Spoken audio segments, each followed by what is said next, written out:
Ang bawat sugat ay pagpapala.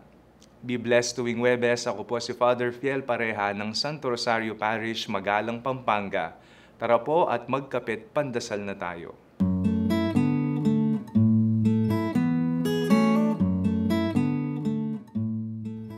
Napakinggan mo na ba ang kwento ng buhay ng isang nagtitinda sa bangketa? Nakipagkwentuhan ka na ba sa isang cancer survivor o sa isang single mom na napatapos ang kanyang mga anak sa pag-aaral? Ang bawat nilang pagsusumikap sa buhay, paglaban sa sakit at pagharap sa kahirapan, may ginuntuang aral tayong mapupulot sa kanilang buhay kung papaanong ang sugat ng kanilang buhay ay naging pagpapala. Sa kanilang pagbabahagi ng buhay sa iba, sila ay nagiging inspirasyon, lunas at pagpapala. Ika nga, there is healing in telling.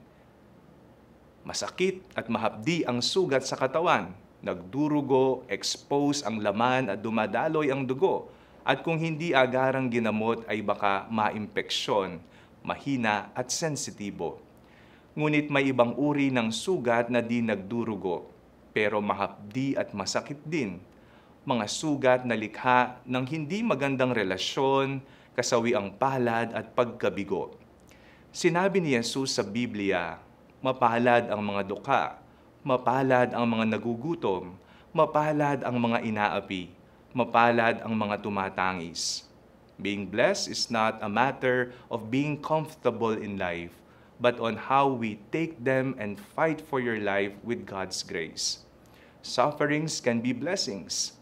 The things we hide from and avoid can actually be avenues for grace. Our pain and sorrow can be instrumental in achieving and gaining more in life. Huwag ikahiya ang mga sugat sa buhay sapagkat matututo tayo sa mga iyan at sila ay maaring maging daluyan ng pagpapala. Let us pray.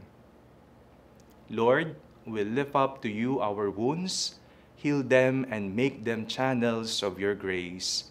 Amen.